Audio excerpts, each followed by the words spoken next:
Bonjour à tous, aujourd'hui je vais vous parler des entorses du pouce et notamment l'entorse du ligament collatéral ulnaire puisque nous sommes en période hivernale et on en reçoit de plus en plus avec les traumatismes du ski. Il s'agit d'ailleurs d'une femme de 32 ans qui a présenté une entorse du pouce au ski avec son pouce qui se retourne avec la dragonne des bâtons. Elle est extrêmement douloureuse, il n'y a pas de laxité franche à l'examen clinique, mais la douleur empêche de bien mobiliser le pouce. La radiographie ne retrouve pas d'arrachement osseux.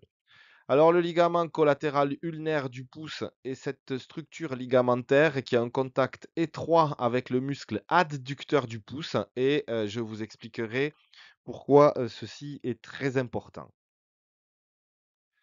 On effectue une échographie avec une coupe sagittale en regard de ce ligament collatéral ulnaire du pouce et on visualise ici la structure fibrillaire ligamentaire qui est relativement hypoéchogène avec ici une structure très hypoéchogène voire anéchogène qui est en faveur d'une solution de continuité correspondant à une rupture complète de ce ligament collatéral ulnaire.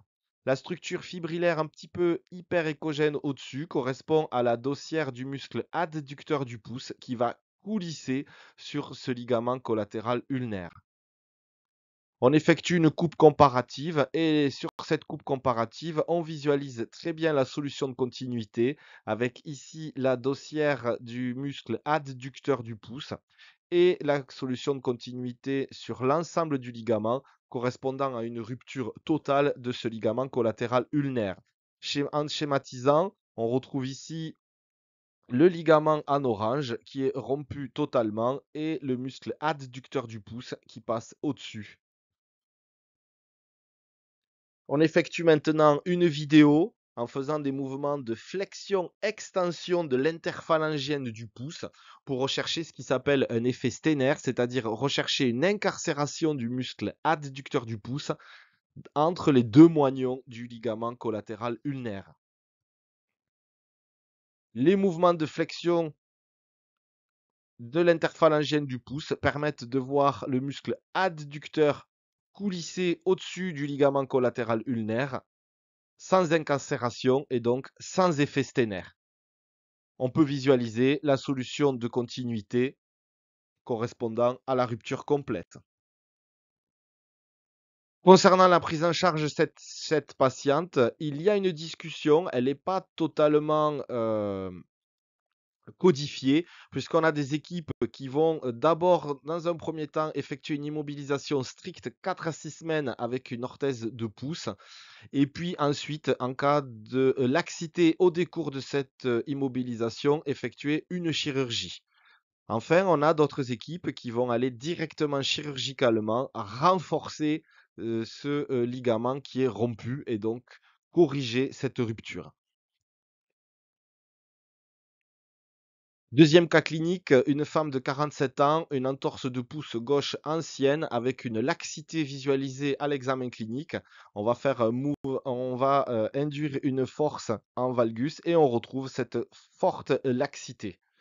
On peut évaluer la laxité avec une bouteille, on appelle ça le signe de la bouteille, où on va demander à la patiente d'empaumer une bouteille d'une seule main et si elle n'y arrive pas, et cela va correspondre à la laxité, puisque la laxité va empêcher de pouvoir bien tenir cette bouteille entre son pouce et son index. On effectue une échographie, on retrouve une rupture d'allure ancienne. Ici, côté sein, un ligament qui est continu d'aspect fibrillaire. Et ici, la solution de continuité avec au-dessus le muscle adducteur du pouce. Alors, on va rechercher un effet sténaire qui correspond à l'incarcération de l'adducteur du pouce entre les deux moignons ligamentaires du ligament collatéral ulnaire, c'est-à-dire qu'on va avoir une rupture ici du ligament collatéral ulnaire et l'adducteur du pouce va s'incarcérer entre les deux, empêchant toute cicatrisation. En cas d'effet sténaire, le traitement chirurgical est obligatoire. Voici le ligament collatéral ulnaire, le muscle adducteur du pouce, qui est en contact très étroit avec le ligament collatéral. Chez ce patient, on retrouve une image anéchogène en forme de boule située en dessous de l'adducteur qui correspond à cette incarcération et donc à cet effet sténaire. On appelle ça le signe du yo-yo. On a ici un ligament collatéral ulnaire qui est continu sans aucun problème et ici cette boule qui correspond à l'incarcération du ligament collatéral ulnaire. Voici donc l'effet Stener retrouvé. Cette patiente présentait donc une rupture totale du ligament collatéral ulnaire du pouce avec un effet Stener nécessitant une prise en charge chirurgicale. Voici un autre cas de signe du yo-yo avec cette boule noire correspondant à l'incarcération ligamentaire. L'effet Stener nécessitera toujours une prise en charge chirurgicale. Enfin, dernier cas clinique, un handballeur d'une vingtaine d'années qui présente une entorse du ligament collatéral ulnaire du pouce non rompu, avec à l'échographie un ligament collatéral très épaissi comparativement au côté contralatéral, sans aucune solution de continuité et sans laxité. Ceci correspond à une entorse bénigne, donc un épaississement du ligament collatéral ulnaire, sans rupture et donc forcément sans effet sténaire. Dans ce cas-là, pas de problème en termes de traitement. Le traitement sera toujours orthopédique avec une immobilisation de 3 à 4 semaines par une attelle de pouce. Voici ce ligament très augmenté de volume et très hypoéchogène. On retrouve une absence de solution de continuité lors des manœuvres dynamiques. Le traitement orthopédique est, comme je vous l'ai dit, une immobilisation par une orthèse de pouce pour une durée de 3 à 4 semaines. Donc en résumé, on a ici en A, c'est un schéma que j'ai emprunté à cet excellent ouvrage Échographie musculo-squelettique de Nicolas Sens, Franck Lapègue et Denis Jacob.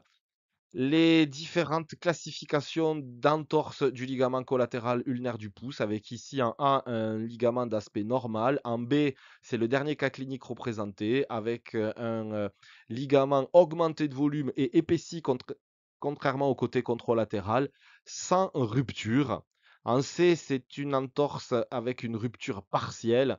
En D, c'est une rupture totale. Cela correspond au premier cas clinique que l'on avait retrouvé. Rupture totale du ligament collatéral ulnaire sans effet sténaire.